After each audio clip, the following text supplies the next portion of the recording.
जय हिंद प्यारे बच्चों। देखिए प्यारे बच्चों, आज की इस वीडियो में हम लोग जो भी क्वेश्चंस करने वाले हैं सारे ही क्वेश्चंस आपके मैट्रिक परीक्षा 2024 के लिए बहुत ही महत्वपूर्ण है।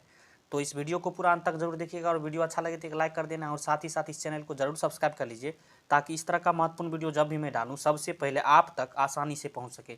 तो चलिए इस वीडियो को शुरू करते हैं। देखिए प्यारे बच्चों, सबसे पहला प्रश्न क्या है, प्रश्न पढ़िए। कह रहा है, रूस में प्रतिनिधियात्मक संस्था ड्यूमा का गठन कब हुआ। मोस्ट वीवीआई प्रश्न पर जो छपेगा आपके परीक्षा में, याद कर लीजिए इसका सही आंसर क्या हो जाएगा, 1905 ईस्वी में। ऑप्शन सी बिल्कुल सही है, याद रखिएगा, काफ़ी महत्वपूर्ण प्रश्न है। प्रश्न 2 को पढ़िए।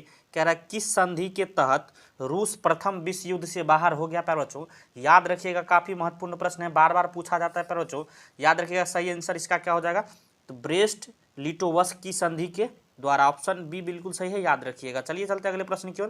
प्रश्न 3 को पढ़िए। कह रहा है, वैज्ञानिक समाजवाद का जनक किसे कहा जाता है। प्यारे बच्चों मोस्ट वीवीआई प्रश्न प्यारे बच्चों बार बार पूछा जाता है, छपेगा आपके परीक्षा में, याद रखिएगा। सही आंसर कार्ल मार्क्स को जो है वैज्ञानिक समाजवाद का जनक कहा जाता है। ऑप्शन सी बिल्कुल सही है, याद रखिएगा। चलिए चलते अगले प्रश्न की ओर। देखिए प्यारे बच्चों, अगर वीडियो पसंद आ रहा हो तो लाइक जरूर करिए और अपने दोस्तों में भी शेयर करिए। प्रश्न 4 को पढ़िए। कह रहा है, निम्न में से क्या जो है पोट्सडम की घोषणा का उद्देश्य था। निम्न में से क्या पोट्सडम की घोषणा का उद्देश्य था। प्यारे बच्चों याद रखिएगा, सही आंसर क्या हो जाएगा, जापान का आत्मसमर्पण। ऑप्शन ए यहाँ बिल्कुल सही हो जाएगा, याद रखिएगा। प्रश्न जो है, प्रश्न आगे चलिए, प्रश्न 5 को पढ़िए। क्या कह रहा है, कह रहा है कि भारत में रेलवे और टेलीग्राफ लाइन की शुरुआत किसके शासनकाल में हुई थी। प्यारे बच्चों ये प्रश्न भी काफ़ी महत्वपूर्ण है, आपके परीक्षाओं में बार बार पूछे जाते हैं, याद रखिएगा। सही आंसर इसका क्या हो जाएगा प्यारे बच्चों, तो लॉर्ड डलहौजी के शासनकाल में। ऑप्शन बी बिल्कुल सही है, याद रखिएगा। चलिए चलते अगले प्रश्न की ओर। प्रश्न 6 को पढ़िए। कह रहा है, महात्मा गांधी के राजनीतिक गुरु कौन थे। प्यारे बच्चों काफ़ी महत्वपूर्ण प्रश्न है, आपके बोर्ड परीक्षा में बार बार पूछे जाते हैं प्रश्न, मोस्ट वीवीआई है, स्टार लगा लीजिए इस प्रश्न को, छपेगा आपके परीक्षा में। तो सही आंसर क्या हो जाएगा, गोपाल कृष्ण गोखले। ऑप्शन सी बिल्कुल सही है, महात्मा गांधी के राजनीतिक गुरु कौन थे, गोपाल कृष्ण गोखले थे, याद रखिएगा। प्रश्न 7 को पढ़िए। कह रहा है, चौरी चौरा हत्याकांड के बाद किस आंदोलन को स्थगित कर दिया गया था। प्यारे बच्चों ये प्रश्न भी बार बार पूछा जाता है, काफ़ी महत्वपूर्ण है, याद रखिएगा। सही आंसर क्या हो जाएगा, असहयोग आंदोलन को। ऑप्शन ए यहाँ बिल्कुल सही हो जाएगा, याद रखिएगा। चलिए चलते अगले प्रश्न की ओर।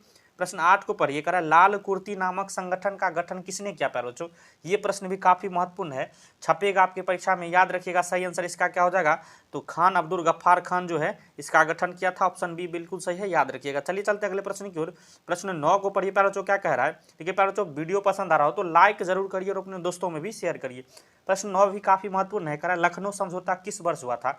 याद रखिएगा प्यारे बच्चों, सही आंसर इसका क्या हो जाएगा, तो 1916 ईस्वी में हुआ था। ऑप्शन ए यहाँ बिल्कुल सही हो जाएगा, याद रखिएगा। चलिए चलते अगले प्रश्न की ओर। प्रश्न 10 को पढ़िए। कह रहा है, इंडियन स्टैट्यूटरी कमीशन के अध्यक्ष कौन थे। प्यारे बच्चों ये भी प्रश्न काफ़ी महत्वपूर्ण है, तो याद रखिएगा, जॉन साइमन थे। ऑप्शन डी बिल्कुल सही हो जाएगा, याद रखिएगा। चलिए चलते अगले प्रश्न की ओर। प्रश्न 11 को पढ़िए। ये प्रश्न काफ़ी महत्वपूर्ण है प्यारे बच्चों, स्टार लगा लीजिए, आपके परीक्षा में छपेगा। कह रहा है, सुएज नहर को कब खोला गया था। प्यारे बच्चों याद रखिएगा, सुएज नहर को जो है 1869 ईस्वी में खोला गया था। ऑप्शन बी बिल्कुल सही हो जाएगा, याद रखिएगा।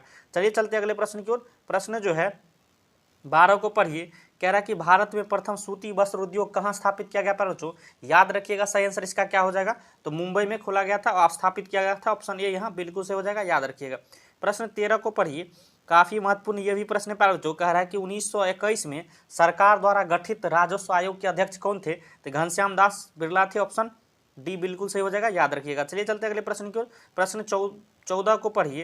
कह रहा है, भारत में प्रथम औद्योगिक नीति की घोषणा कब हुई। प्यारे बच्चों याद रखिएगा, ये प्रश्न भी काफ़ी महत्वपूर्ण है, तो सही आंसर इसका क्या हो जाएगा प्यारे बच्चों, तो 1948 ईस्वी में हुआ था। ऑप्शन ए यहाँ बिल्कुल सही है, याद रखिएगा।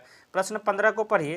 कह रहा है, 1929 की आर्थिक मंदी का सबसे बुरा असर किस देश पर पड़ा था। प्यारे बच्चों याद रखिएगा, ये जो है काफ़ी महत्वपूर्ण प्रश्न है, तो अमेरिका पर पड़ा था। ऑप्शन बी बिल्कुल सही है, याद रखिएगा। अगले प्रश्न की ओर हम लोग चल रहे हैं।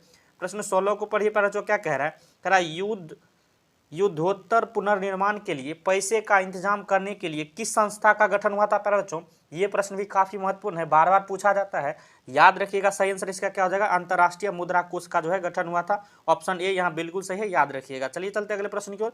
प्रश्न जो है 17 को पढ़िए। कह रहे, यूरोपीय आर्थिक संघ की मुद्रा क्या है। प्यारे बच्चों याद रखिएगा, काफ़ी महत्वपूर्ण प्रश्न है, तो यूरो इसका मुद्रा है। ऑप्शन डी बिल्कुल सही है, याद रखिएगा। प्रश्न 18 को पढ़िए, कह रहा न्यू इंडिया समाचार पत्र को किसने शुरू किया था प्यारे बच्चों। ये प्रश्न भी काफी महत्वपूर्ण है, तो याद रखिएगा एनी बेसेंट यहाँ बिल्कुल सही आंसर हो जाएगा, ऑप्शन बी बिल्कुल सही है। चलिए चलते अगले प्रश्न की ओर। प्रश्न 19 को पढ़िए, कह रहा वियना कांग्रेस का मुख्य उद्देश्य क्या था प्यारे बच्चों। तो याद रखिएगा इसका मुख्य उद्देश्य था राजतंत्र को पुनर्स्थापित करना, ऑप्शन सी बिल्कुल सही याद रखिएगा। प्रश्न 20 को पढ़िए, कह रहा सिकंदर कहाँ का निवासी था प्यारे बच्चों। ये प्रश्न भी काफी महत्वपूर्ण है, बार बार पूछे जाने वाला प्रश्न है प्यारे बच्चों। याद रखिएगा इसका सही आंसर क्या हो जाएगा, यूनान में जो है मैसिडोनिया का था, याद रखिएगा, ऑप्शन सी बिल्कुल सही है, याद रखिएगा। प्रश्न जो है किसको पढ़िए, कह रहा किस आयोग या कमिटी ने सतत पोषणीय विकास की अवधारणा प्रस्तुत की प्यारे बच्चों।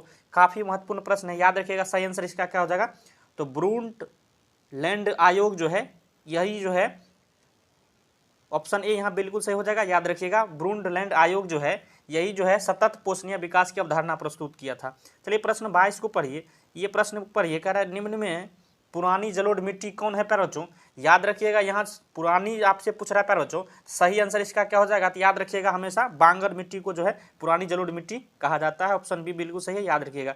प्रश्न 23 को पढ़िए, कह रहा प्रथम राष्ट्रीय जल नीति कब लागू हुई प्यारे बच्चों। तो याद रखिएगा सही आंसर क्या हो जाएगा, तो सितंबर 1987 में, ऑप्शन सी बिल्कुल सही है, याद रखिएगा। प्रश्न 24 को पढ़िए, कह रहा जिम कॉर्बेट राष्ट्रीय उद्यान कहाँ स्थित है प्यारे बच्चों। काफी महत्वपूर्ण प्रश्न है, बार बार पूछा जाता है, याद रखिएगा सही आंसर क्या हो जाएगा, उत्तराखंड में ये स्थित है, ऑप्शन ए यहाँ बिल्कुल सही हो जाएगा। चलिए चलते अगले प्रश्न की ओर। प्रश्न 25 को पढ़िए, कह रहा भारत का सबसे छोटा जैव मंडल रिजर्व कौन सा है प्यारे बच्चों। तो याद रखिएगा सही आंसर इसका क्या हो जाएगा, तो डिब्रू सैखोवा बिल्कुल सही आंसर हो जाएगा, ऑप्शन डी बिल्कुल सही है, याद रखिएगा। प्रश्न 26 को पढ़िए, कह रहा है कि क्यूनाइन का उपयोग होता है, क्यूनाइन का उपयोग कहाँ होता है प्यारे बच्चों।